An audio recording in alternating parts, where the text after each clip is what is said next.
میں نے اپنی پسند کی شادی کی تھی۔ میری بیوی کے ساتھ سب گھر والوں کا رویہ بہت برا تھا۔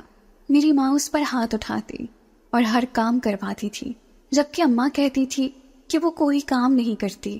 میں بیوی کے ساتھ الگ گھر میں رہنے لگا تو مجھے پتا چلا کہ میں جیسے ہی گھر کے اندر داخل ہوا، سامنے میں نے اپنی امی کو اپنا انتظار کرتے ہوئے پایا۔ میرا دل خوشی سے اچھلنے لگا۔ اتنے سالوں بعد امی میرے لیے یوں فکر مند ہو رہی تھی، لیکن جیسے ہی انہوں نے مجھے دیکھا وہ تیزی سے میری طرف آئیں۔ مجھے وہ چہرے سے بہت غصے میں دکھائی دے رہی تھی۔ ملا شبہ میں 26 سال کا ایک مرد تھا، لیکن ماں کا یہ رویہ دیکھ کر ہمیشہ ہی میرا دل سوکھے پتے کی مانند لرزنے لگتا تھا۔ شاید اس کی وجہ بچپن میں ملی ہوئی کم توجہ تھی۔ تمہیں کچھ ہوش بھی ہے؟ تمہیں میں صبح سے کتنی کالز کر رہی ہوں، لیکن میری کال اٹھانا تو دور کی بات، تم میرے ایک میسج کا جواب بھی نہیں دے رہے۔ مجھے دیکھتے ہی امی شروع ہو گئی۔ ان کی ڈانٹ سننے کے بعد میں نے اپنا ٹوٹا ہوا موبائل ان کے سامنے کیا۔ آج صبح ہی میرا موبائل ٹوٹ گیا تھا۔ ٹھیک میں نے اس لیے نہیں کروایا کیونکہ مجھے پتا تھا مجھے کال کرنے والا اور کوئی بھی نہیں ہے سوائے سارا کے، اور سارا کو میں نے اپنی دوست کے نمبر سے کال کر کے بتا دیا تھا تم کسی اور کے ذریعے بھی گھر میں رابطہ کر سکتے تھے۔ تمہاری بیوی کی طبیعت بہت خراب ہے، اس سے سانس لینا دشوار ہو رہا ہے اور تمہیں کوئی ہوش ہی نہیں ہے۔ تم تو اپنی عیاشیوں میں لگے ہوئے ہو۔ ابھی اور اسی وقت میرے ساتھ چلو اور اسے ڈاکٹر کے پاس لے کر جا، کہیں ایسا نہ ہو کہ مسئلہ بڑا ہو جائے۔ یہ کہہ کر امی نے مجھے اپنے پیچھے آنے کے لیے کہا۔ سارا کی طبیعت خراب سن کر میں خود پریشان ہو گیا۔ صبح تک تو وہ بالکل ٹھیک تھی، اور دن کے وقت جب میری اس سے بات ہوئی تھی تب بھی وہ ٹھیک تھی۔ پھر اچانک ایک دم سے اسے کیا ہو گیا؟ میں نے کمرے میں جا کر دیکھا، وہ بستر پر لیٹی ہوئی تھی۔ قریب ہی دادو اور چچی لوگ بیٹھے ہوئے تھے۔ میری دادو اس پر مختلف صورتیں پڑھ کر پھونک رہی تھی۔ چچی نے مجھے دیکھ کر منہ موڑ لیا۔ میں نے ایک ٹھنڈی آہ بھری اور سوچنے لگا، نہ جانے ان لوگوں کی نفرت کب ختم ہوگی۔ میرا گناہ اتنا بڑا بھی نہیں تھا کہ یہ لوگ میرے ساتھ یہ سلوک کرتے۔ میں نے سارا کو ڈاکٹر کے پاس چلنے کے لیے کہا، لیکن اس نے خود کو ہاتھ لگانے سے بھی منع کر دیا، لہٰذا میں پیچھے ہو کر بیٹھ گیا اور بے بسی سے سب کی طرف دیکھنے لگا۔ چچی نے مجھے مشورہ دیا کہ میں ڈاکٹر کو یہی بلا لوں۔ میں نے اپنے ایک ڈاکٹر دوست کو کال کی اور اسے یہی آنے کے لیے کہا۔ تھوڑی دیر بعد وہ یہاں پر تھا۔ سارا اب بھی اس سے علاج نہیں کروانا چاہ رہی تھی۔ میں نہیں جانتا تھا کہ وہ یہ سب کیوں کر رہی ہے۔ اگر اس کی طبیعت واقعی خراب ہے تو اسے لازمی دوا لے لینی چاہیے۔ تھوڑی دیر بعد ڈاکٹر نے اسے کچھ دوائیاں لکھ کر دی اور مجھے باہر آنے کے لیے کہا۔ میں اس کے پیچھے باہر چلا گیا۔ اس نے آگے پیچھے دیکھا اور سرگوشی کے عالم میں مجھ سے پوچھنے لگا، کیا تمہاری بھابھی سے کوئی لڑائی ہوئی ہے؟ اس کی بات سن کر میں اس کی طرف حیرانگی سے دیکھا۔ اس وقت اس سوال کا کیا مقصد؟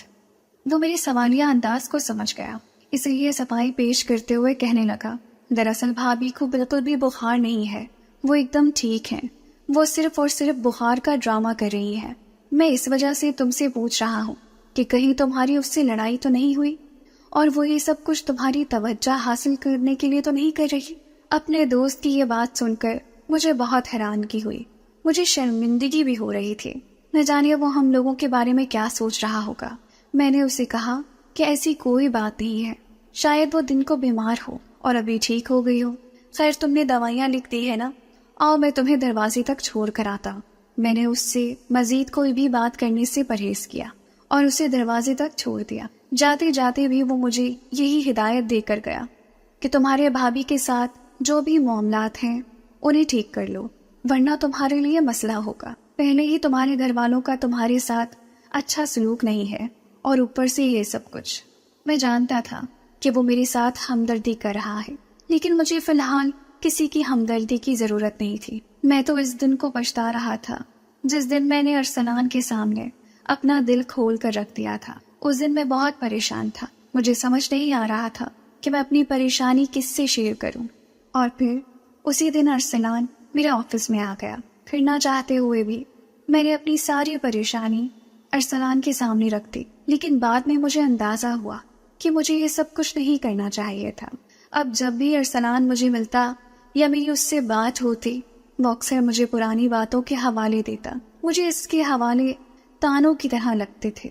میں جب کمرے میں آیا، سارا بیڈ سے ٹیک لگا کر بیٹھی ہوئی تھی مجھے دیکھ کر اس کے چہرے پر مسکراہٹ آ گئی. اسے مسکراتا دیکھ کر میرا دل بھی خوش ہو گیا. آج اتنے عرصے بعد وہ یوں مسکرا رہی تھی. میں نے اس سے پوچھا کہ تمہاری طبیعت کیسی ہے؟ اس نے ایک گہری سانس لی اور کہنے لگی میری طبیعت تو شام کے وقت ہی ٹھیک ہو گئی تھی، لیکن نہ جانے امی کیوں اتنی ٹینشن لے رہی تھی. ابھی بھی تھوڑی دیر پہلے میں سو رہی تھی کہ انہوں نے ڈاکٹر کو بلا لیا. تم سوچ بھی نہیں سکتے کہ مجھے کتنی شرمندگی ہوئی، کیونکہ میں جانتی تھی مجھے بالکل بخار نہیں ہے. وہ تو شکر تھا ڈاکٹر نے عزت رکھ لی. اپنی بیوی کی صفائی سن کر میرے دل کو ایک سکون ملا. اس کی یہی عادت مجھے بہت پسند تھی. وہ کبھی بھی مجھے شک میں مبتلا نہیں کرتی تھی اور نہ ہی کبھی مجھے پریشان کرتی تھی. اس کے دل میں جو بھی بات ہوتی وہ مجھ سے کھل کر دیتی، یا اسے یوں محسوس ہوتا کہ میں غلط فہمی کا شکار ہو رہا تو وہ غلط فہمی بھی حل کر دیتی. ابھی بھی اس نے میری بہت بڑی مشکل حل کر دی تھی، ورنہ میں ساری رات اسی بارے میں سوچتا رہتا. تھوڑی دیر بعد وہ کمرے سے چلی گئی، جبکہ میں بیڈ پر ہی لیٹ گیا. ابھی مجھے وہاں پر لیٹے ہوئے تھوڑی ہی دیر ہوئی تھی جب مجھے چچی نے اپنے کمرے میں بلا لیا. میں نے ایک گہری سانس لی اور سوچنے لگا اب پتہ نہیں میں نے کون سا گناہ کر دیا ہے. جب میں وہاں پہنچا میں نے دیکھا چچی نے میز پر کچھ کاغذات پھیلا کر رکھے ہوئے تھے. مجھے دیکھ کر ان کے چہرے پر نفرت کے تاثرات ظاہر ہونے لگے. انہوں نے مجھے بیٹھنے کے لیے کہا اور پھر ساتھ ہی شروع ہو گئی. میں سوچ بھی نہیں سکتی تھی کہ تم ایک برے بیٹے کے ساتھ ساتھ ایک برے شوہر بھی ہو سکتے ہو. کم از کم تمہیں اپنی بیوی کے ساتھ تو مخلص ہونا چاہیے.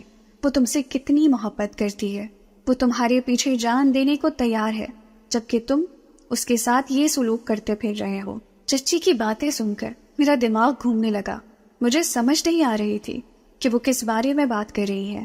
میں نے ان سے کہا کہ آپ صاف صاف بات کریں، آپ کہنا کیا چاہتی ہیں؟ یوں گھما پھرا کر مجھے پریشان مت کریں اور نہ ہی اپنا ٹائم ضائع کریں. مجھے سچ میں بہت غصہ آ گیا. اب کیا میں اتنا گیا گزرا تھا کہ کوئی بھی مجھے باتیں سنانے لگ جائے؟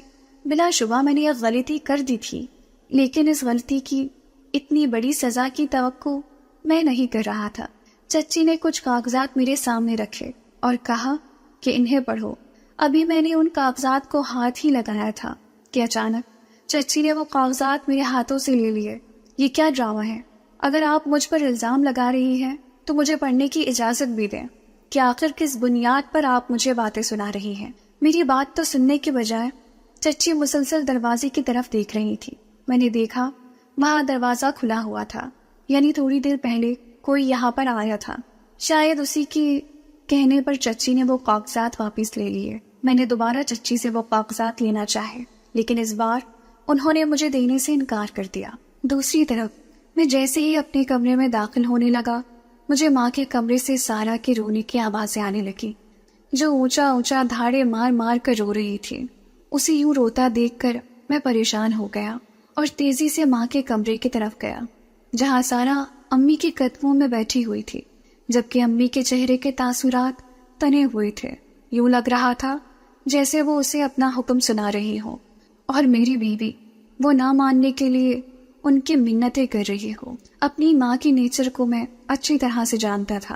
بچپن سے ہی وہ دوسروں پر حکم چلاتی آئی تھی. وہ اپنی بات کے سامنے دوسروں کی باتوں کو بالکل بھی اہمیت نہیں دیتی تھی. وہ یہی سمجھتی تھی کہ ان کا کہا ہوا لفظ ہی سب سے اہم ہے. مجھے دیکھتے ہی وہ اونچی آواز میں چلانے لگی، ابھی اور اسی وقت میری نظروں کے سامنے سے دفع ہو جاؤ، ورنہ مجھ سے برا کوئی بھی نہیں ہوگا. اس قدر تسلیل پر میرا چہرہ شرمندگی سے لال ہو گیا، لیکن میں جانتا تھا ان کے سامنے اپنی بات کرنے کا اور اپنی صفائی دینے کا ہر قسم کا موقع میں نے اپنے ہاتھوں سے گنوا دیا ہے. ابھی ان لوگوں کی بات سننے کے علاوہ میرے پاس اور کوئی چارہ بھی نہیں تھا. کبھی کبھار تو میرا دل کرتا کہ میں اس گھٹن زدہ ماحول سے کہیں دور بھاگ جاؤں، لیکن جب مجھے سارا کی یاد آتی تب میں رک جاتا، کیونکہ میں جانتا تھا میرے بغیر سارا بالکل تنہا رہ جائے گی. یہ لوگ اس کی بالکل بھی عزت نہیں کریں گے. میں اپنے کمرے میں سارا کے واپس آنے کا انتظار کرنے لگا. سارا آنسو پوچھتی پوچھتی کمرے میں داخل ہوئی. اسے اس حالت میں دیکھ کر میرے دل کو کچھ ہوا. میں تیزی سے اس کے پاس گیا اور اس سے پوچھنے لگا کہ کیا ہوا ہے؟ امی نے ابھی تمہیں کیا کہا تھا جو تم یوں پریشان ہو گئی؟ میرے سوال کرنے کی دیر تھی وہ دوبارہ پھوٹ پھوٹ کر رونے لگی۔ اس نے اپنا بازو میرے سامنے کیا جہاں پر ابھی تازہ تازہ جلن کا نشان تھا۔ اچانک میرے ذہن میں تھوڑی دیر پہلے کا منظر لہرا گیا۔ میری بیوی میری امی کے قدموں میں بیٹھی ہوئی تھی جبکہ قریب ہی استری پڑی تھی۔ اس وقت مجھے وہاں پر استری کی وجہ سمجھ آئی، لیکن جب اپنی بیوی کے بازو پر اس طریقے کے نشانات دیکھے تو ساری کہانی میری نظروں کے سامنے کھل گئی۔ میں سوچ بھی نہیں سکتا تھا کہ امی سارا کے ساتھ یہ سلوک کریں گی۔ گناہ میں نے کیا تھا تو انہیں سزا بھی مجھے دینی چاہیے تھی، اس میں میری بیوی کی کوئی غلطی نہیں تھی۔ میں تیزی سے وہاں سے اٹھا اور اپنی امی کے کمرے میں چلا گیا۔ اس دن میں نے اپنے دل کی بھڑاس نکالی اور اپنی امی کو دل کھول کر باتیں سنائی۔ اس رات کمرے میں آ کر میں بہت رویا، لیکن میں کیا کرتا، اب میری ہمت جواب دے چکی تھی۔ اس سب کے علاوہ میرے پاس اور کوئی چارہ نہیں تھا۔ اگلے دن میرا امی سے سامنا ہوا۔ میرے دل میں آیا کہ میں امی سے معافی مانگ لوں، لیکن پھر انا راستے میں آ گئی اور میں امی سے بات کیے بغیر ہی گھر سے باہر نکل گیا۔ شام کو جب میں واپس آیا، میری بیوی سارا بے صبری سے میرا انتظار کر رہی تھی۔ مجھے دیکھتے ہی وہ کہنے لگی، اب میں مزید یہاں پر نہیں رہ سکتی، مجھے لگتا ہے کہ اب ہمیں یہاں سے چلے جانا چاہیے۔ ویسے بھی کوئی بھی ہماری عزت نہیں کرتا تو پھر ہمارا ان لوگوں کے ساتھ رہنا بنتا بھی نہیں ہے۔ آپ کا اس بارے میں کیا خیال ہے؟ اس کی باتیں سن کر میں بھی گہری سوچ میں ڈوب گیا۔ اس کی باتوں میں کوئی برائی نہیں تھی، وہ ٹھیک ہی تو کہہ رہی تھی۔ لہٰذا اسی شام میں نے اپنے ایک دوست سے بات کی۔ اس نے کچھ عرصے پہلے بھی مجھے اپنے فلیٹ کی پیشکش کی تھی، لیکن تب میں نے یہ بول کر رد کر دی تھی۔ میرے گھر میں ایک ہی مرد تھا، باقی تمام عورتیں تھیں۔ چچی کا ایک بیٹا تھا، لیکن وہ پڑھائی کے سلسلے میں ملک سے باہر گیا ہوا تھا۔ اس صورتحال میں ان لوگوں کو اکیلا نہیں چھوڑنا چاہتا تھا، لیکن اب حالات بے قابو ہوتے جا رہے تھے۔ لہٰذا میں نے اس سے رابطہ کیا اور اسے فلیٹ کا بندوبست کرنے کے لیے کہا۔ تقریباً 2 ہی دن میں فلیٹ کا بندوبست ہو گیا اور میں اپنے گھر والوں کو بتائے بغیر ہی وہاں سے نکل آیا۔ میں نے اپنی بیوی کو کہا تھا کہ وہ میری امی سے بات کر لے۔ مجھے نہیں لگتا کہ اس نے امی کو کچھ بتایا ہوگا، کیونکہ اس کی امی سے خود اتنی نہیں بنتی تھی۔ لہٰذا ہم لوگ فلیٹ میں آ کر رہنے لگے۔ میری بیوی بہت خوش دکھائی دے رہی تھی، یوں لگ رہا تھا جیسے اس کی صدیوں کی مراد پوری ہو گئی ہو۔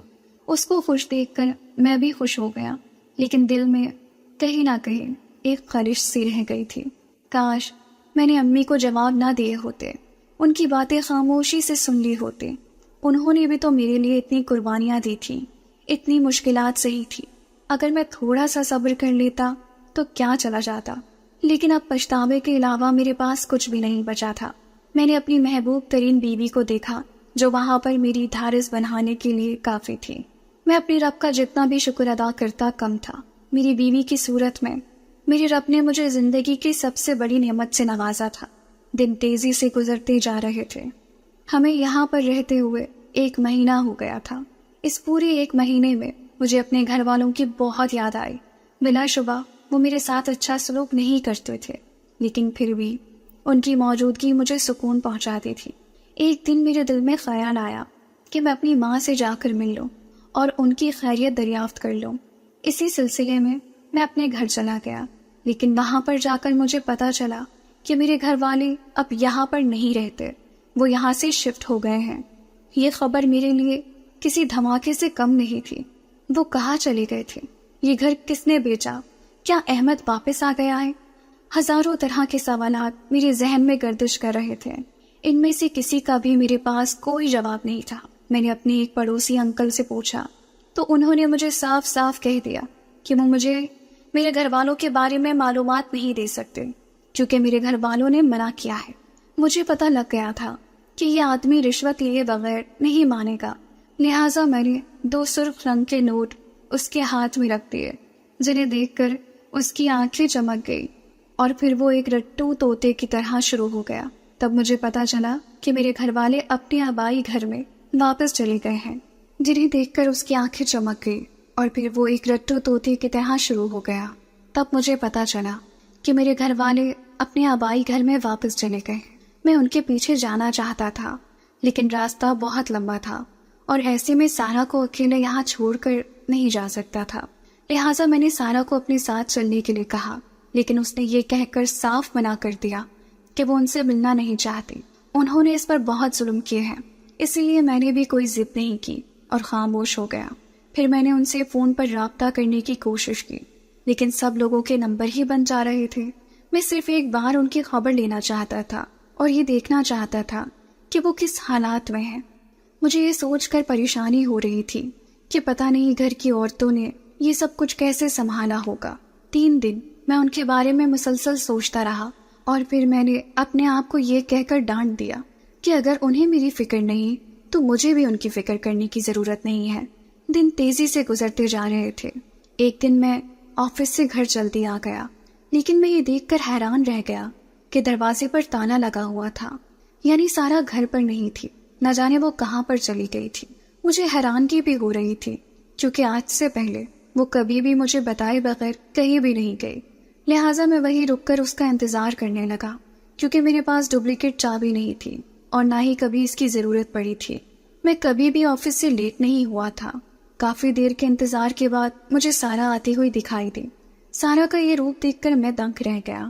مجھے دروازے میں کھڑا دیکھ کر وہ حیران رہ گئی. میں سمجھ گیا تھا کہ وہ میرے وقت پر آنے سے پہلے حیران ہوئی ہے. سارا اس وقت کسی اور ہی دنیا کی لگ رہی تھی. اس نے بالکل ویسٹرن ڈریس پہنا ہوا تھا جبکہ اس کے بال کھلے ہوئے تھے. میرا چہرہ غصے سے لال ہو گیا. شادی کی پہلی رات ہی میں نے اسے یہ بات اچھی طرح سے سمجھا دی تھی کہ میں لباس کے معاملے میں کسی قسم کی کوتاہی برداشت نہیں کر سکتا، جبکہ اب وہ میری موجودگی میں یوں کھلے عام گھوم رہی تھی. وہ خاموشی سے میرے قریب آ کر کھڑی ہو گئی اور دروازہ کھولنے لگی. جیسے ہی اس نے دروازہ کھولا میں تیزی سے اندر داخل ہو گیا اور اس کی یہ حالت دیکھ کر اسے ڈانٹنے لگا. میری باتیں سن کر وہ اپنی آنکھوں میں آنسو لے آئی اور کہنے لگی، مجھ سے غلطی ہو گئی، میں نے زندگی میں پہلی بار ایسا کیا ہے، پتہ نہیں کیوں میں بہک گئی تھی، لیکن میں وعدہ کرتی ہوں کہ آج کے بعد ایسا کبھی نہیں ہوگا، تم پلیز ناراض مت ہو. اس نے میرے ہاتھ پکڑ لیے اور مجھ سے معافی مانگنے لگی. مجھے اس سے اس چیز کی امید نہیں تھی. میں جو بھی سمجھ رہا تھا کہ وہ اپنی ضدی طبیعت کی وجہ سے مجھ سے لڑائی کرے گی اور اپنی بات منوانے کے لیے کسی بھی حد تک جائے گی، لیکن وہ صرف اور صرف میرا وہم تھا.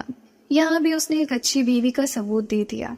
میں نے نہ چاہتے ہوئے بھی اسے معاف کر دیا کیونکہ میرے پاس اس کے علاوہ اور کوئی چارہ بھی نہیں تھا. ایک وہی تو تھی جو میرے دکھ درد کی ساتھی تھی. کچھ ہی دنوں بعد میں یہ بات بھول گیا اور پھر تقریباً 2 ہفتوں بعد میں نے سارا کو دوبارہ ایک ریسٹورنٹ میں دیکھا جہاں پر وہ اسی طرح کے ہی ایک بے حیا لباس میں ملبوس تھی. میں نے جلدی سے اپنے دائیں جانب چلتے ہوئے کولیگ کو دیکھا جو اپنے ساتھی سے باتیں کر رہا تھا. مجھے یہ بھی ٹینشن تھی کہ کہیں وہ میری بیوی کو نہ پہچان لے کیونکہ میں اسے اپنی بیوی سے ملوا چکا تھا. تھوڑی دیر بعد جب میں نے دوبارہ اسے ٹیبل کی طرف دیکھا تو وہاں پر سارا نہیں تھی، لیکن اس نے مجھے دیکھ لیا تھا، اسی وجہ سے وہ وہاں سے بھاگ گئی.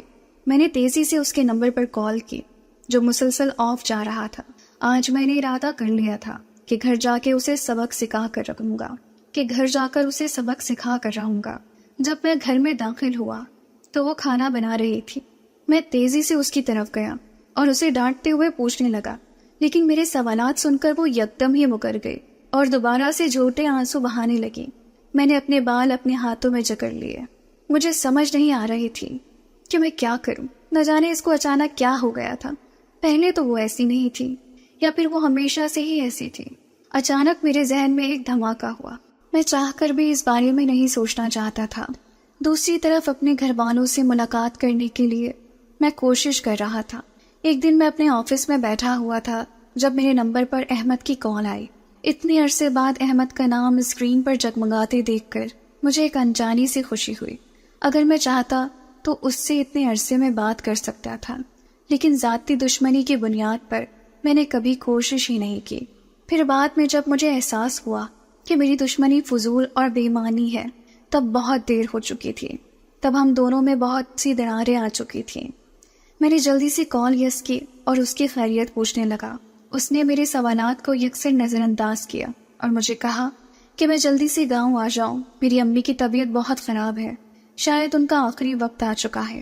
اس کی بات سن کر مجھے لگا کہ کسی نے 7 آسمان میرے سر کے اوپر گرا دیے. میں تیزی سے وہاں سے اٹھا اور اپنے گھر کے لیے نکل گیا۔ میں نے گھر جا کر سارا کو اس بارے میں بتایا تو سارا کا چہرہ ایک انجانی خوشی سے چمکنے لگا۔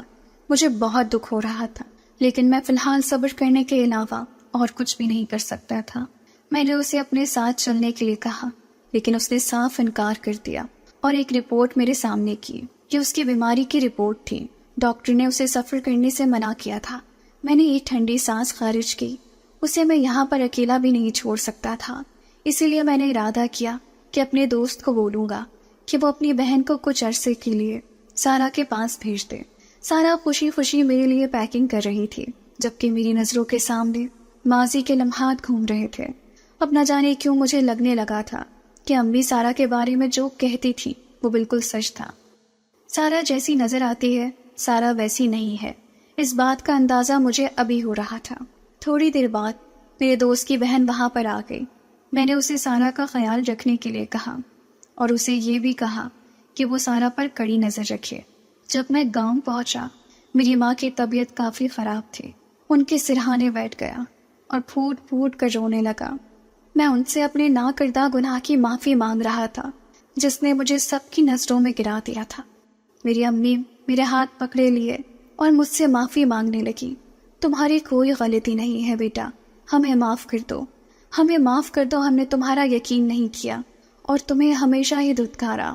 اچانک میرے دل میں سکون اتر گیا۔ اتنے عرصے سے میں یہی تو سننا چاہتا تھا۔ آج سے تقریباً 3 سال پہلے میں بڑی ہنسی خوشی اپنی زندگی گزار رہا تھا کہ اچانک میرے ہاتھوں ایک ایکسیڈنٹ ہو گیا۔ وہ ایکسیڈنٹ کسی اور کا نہیں بلکہ سارا کے کزن کا ہی تھا، اور اس میں سارا کے کزن کی موت ہو گئی۔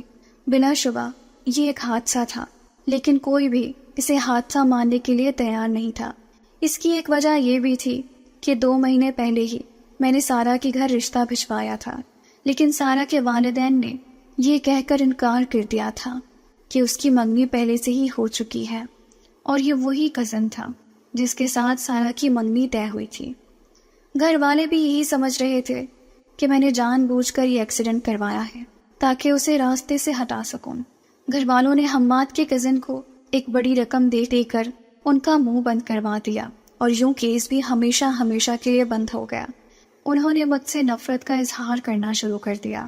احمد بھی ان کے ساتھ برابر کا شریک تھا، کیونکہ کچھ دن پہلے ہی اس نے اپنے ایک دوست سے باتیں کرتے ہوئے سنا تھا۔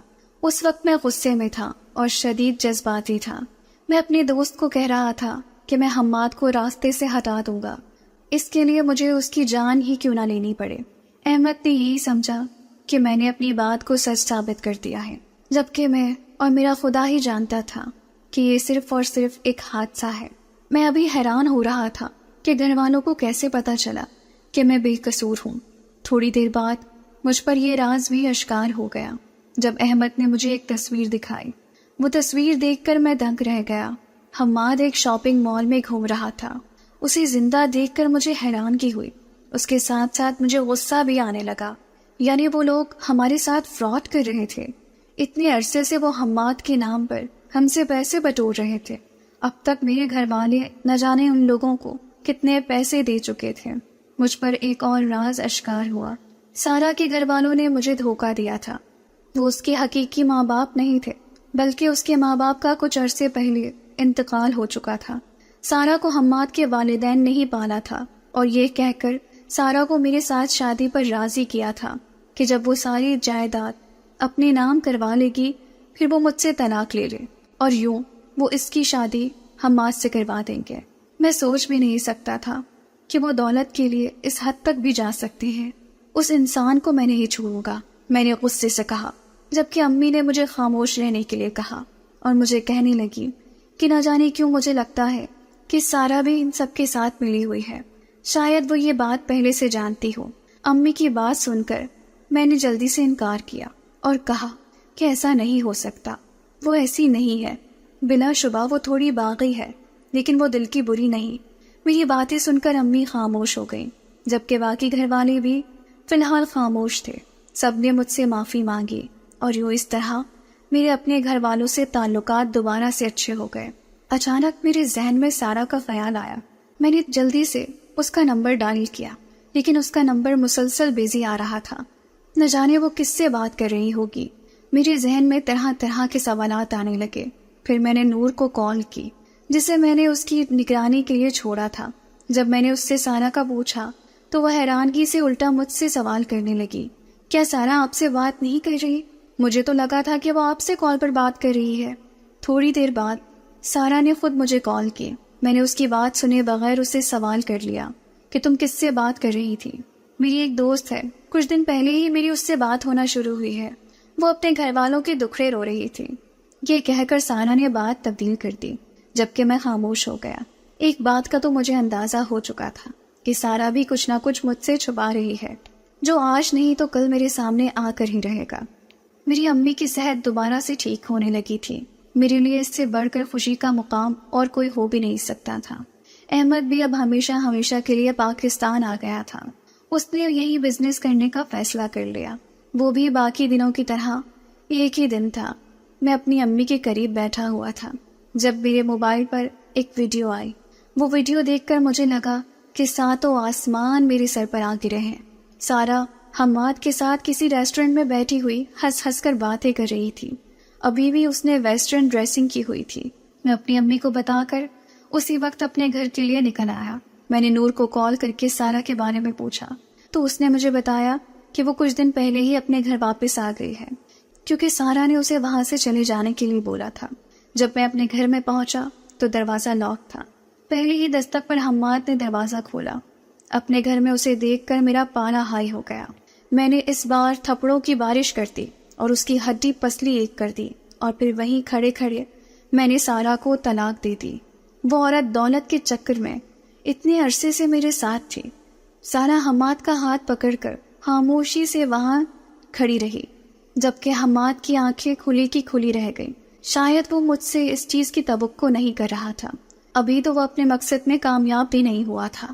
اس کے کچھ عرصے بعد مجھے پتا چلا کہ حماد اس کے گھر والوں نے سارا کو اپنے گھر سے نکال دیا ہے۔ اب وہ اپنی کسی دوست کے گھر میں رہ رہی ہے، لیکن مجھے اس کے لیے بالکل بھی ہمدردی محسوس نہیں ہوئی۔ سارا کے سارے فریب میرے سامنے آ چکے تھے۔ وہ جان بوجھ کر میرے سامنے میرے گھر والوں کے خلاف باتیں کرتی تھی اور پھر میرے گھر والوں کے سامنے جا کر میرے خلاف باتیں کرتی تھی۔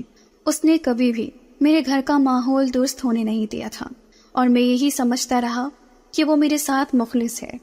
سارا کے میری زندگی سے جانے کے بعد سب کچھ دوبارہ سے ٹھیک ہو گیا تھا۔